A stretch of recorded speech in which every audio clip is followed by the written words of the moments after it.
How's it going, everybody? Welcome to OP Entertainment. I'm Omar Darwish. And I'm Pratik Cherian. And this is our review of Wake Up Dead Man, a Knives Out mystery. We're going to go spoiler-free on this, and boy, is it going to be difficult. This is another Rian Johnson whodunit. I'm a big fan of the other two. You're a big fan of the other two, right? Yeah, absolutely. I've liked everything Rian Johnson's done.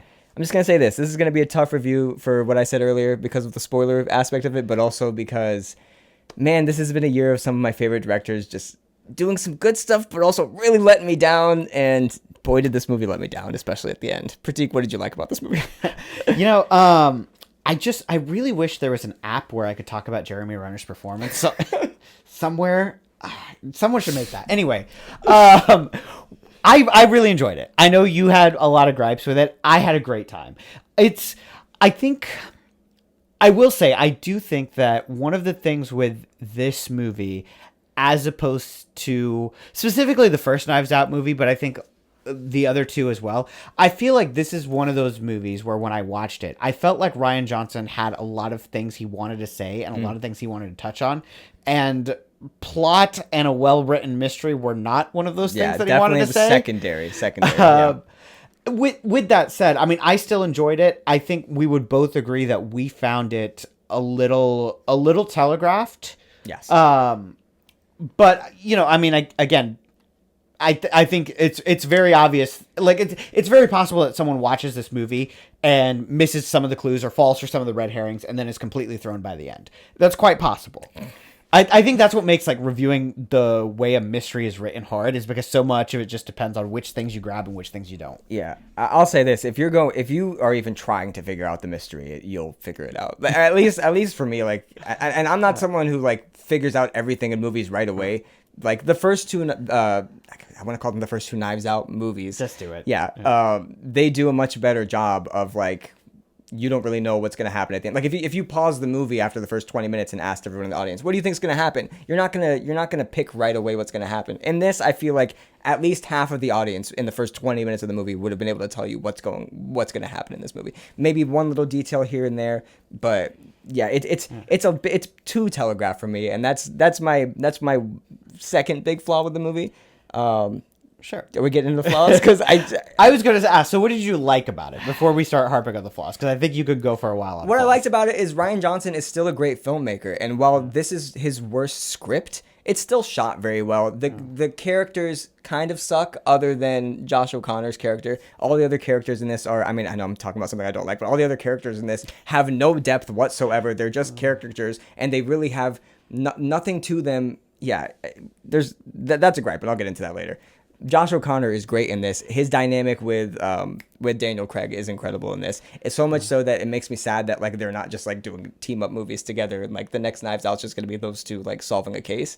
Yeah, I'll jump in and agree with you. I thought Josh O'Connor was fantastic in this. I mean, I think that without his performance and without his character, I don't think this movie works at all. That's a difficult role too for any actor, I would say. It really is. And I think that he's got, I thought the dynamic between him and Blanc was the best written as well as the most like thought provoking part of this movie. Yeah.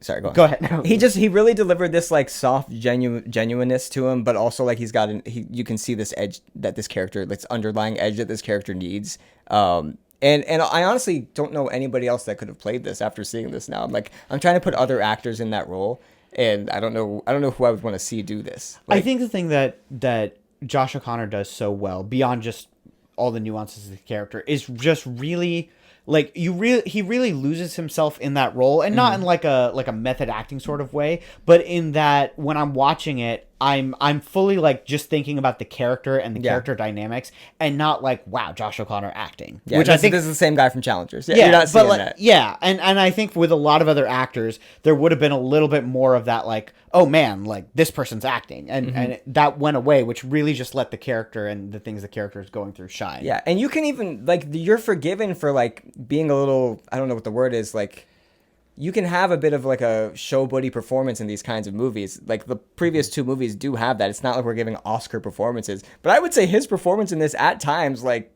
if this movie was a little more prestige, you could nominate him for an Oscar. Like Maybe you think it's a bit far. Yeah, that's a little far. I don't know. There's some not just some monologues that he gives, but some rebuttals to other people in this movie that I thought were just great. Yeah. Again, I thought that's where like the writing was the strongest, was in the dialogue that his character was given. How'd you feel about? We'll get to Daniel Craig. How'd you feel about Josh Brolin in this?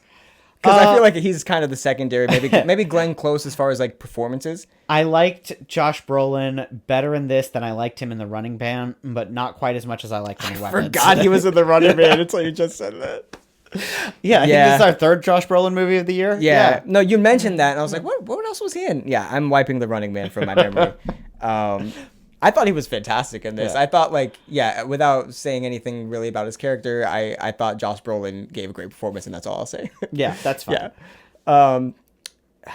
I'm trying to think of other things that I liked about it, and I think that's about it. I really like Josh O'Connor, and Daniel Craig is great for this entire movie. There's one in particular, like, character inconsistency, I think, but we debate that, and it's kind of a spoiler, so we're not going to touch on it. It's absolutely a spoiler, and you're wrong, but that's okay. I think there's a moment at the end that feels inconsistent for him, for his character for the past two movies. But other than that, he was great in this, and that's also a writing thing. It's not his. Yeah. It's not Daniel Craig's. Yeah, I think for me, my biggest gripe in the movie is really just how much the side characters are wasted. Like, this is a very talented cast that doesn't have a lot to do in this movie, and it just feels like a waste. A lot to do is generous. They have nothing to do, and they have nothing to their characters. Like, this is what I was sorry, I know this is your gripe, but this is like my biggest issue with this movie is when you're doing a whodunit, you can't like avoid giving all the side characters anything at all until the end, because then it's like you're not giving anybody any sort of mystery or any, it could be him, or it could be her, it could be. They're all nothing the whole movie, and it's very frustrating because it's like they're not even caricatures. They're less than that. So yeah, it's awful. Yeah, they're just like, I feel like if we look at the Three Knives Out movies, you kind of see this like regression. I was gonna say degrading of like how written out, how fleshed out other characters are. So because in Glass Onion, we were saying in the review, like, it felt like the characters were good, but not as fleshed out as the last one. Yeah, same thing. Oh my god, copy and paste. This is much worse though. This is much worse. It's not as gradual of it's a very steep decline for me as far as the side characters go. Like I said, Josh, it's like if everybody in this movie was as great as Josh O'Connor was, this movie would be fantastic, and I would forgive all of the writing issues in the movie. But you can't give me two movies of an incredibly insane ensemble cast both times to give me this cast of great actors and actresses and don't do anything with them other than Josh O'Connor. Like, are you kidding me? Sorry, I'm being way too passionate about this. Go ahead. You are. No, I was gonna say, with like, I don't knock the movie for that necessarily. Like, it doesn't bother me as much as it bothered you, because if these were no name actors, I don't think, like, I wouldn't have a problem. It's just the fact that I know what they're set though from the last two Knives Out movies, that these are ensemble pieces, and I guess the ensembleness is the best part of both of those. I movies. guess I don't really see it that way, but that's okay. Yeah. Oh, that's crazy. Yeah. I just want to see a good mystery and a good movie, and I got one of those things. You got the good movie. I got the good movie, I think.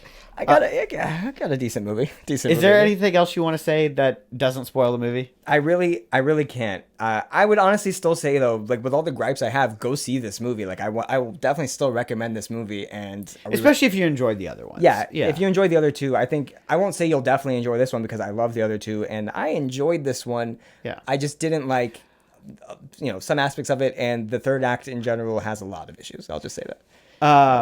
Do you want to score it? Let's score it, and then there's one thing I want to say, but it might be a minor spoiler. The thing is, like, it's actually not even a minor spoiler, but I want to save it to the end.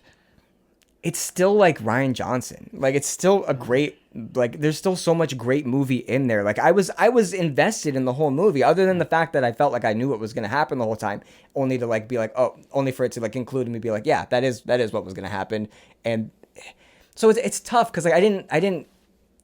My enjoyment of the movie didn't lessen until the reveals. You know what I mean? Like, so much so, right? So, like, I want to give it like an 8.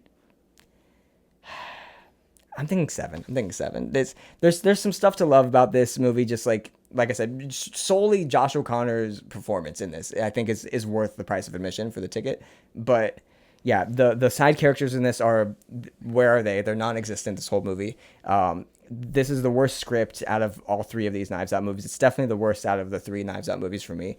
And I guess I'm over being disappointed by some of my favorite directors. So yeah, 7 out of 10. So all right. For me, I think it's a 9. I give it a 9 out of 10.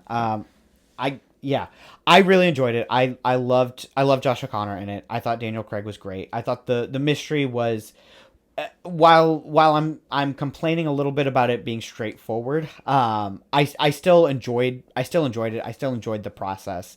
And I thought that, and this, in the movie, Josh O'Connor is playing a priest, and I thought that the way that Rian Johnson kind of wrote out some of his push and pull between Josh O'Connor's faith with Benoit Blanc's skepticism. And in many ways, this felt like Rian Johnson working something out like himself. Yeah. But I thought that was really well written. And I thought a lot of the themes that it touched on there were deep enough and thought-provoking enough where, like, I'm probably going to think about that for the next week or so. It'd just be nice if some of that passion went into the script writing as well. Sure, like I said, it feels like it's something that he had some stuff he wanted to say. And I thought that, at least from that aspect of it, I thought he said it really well.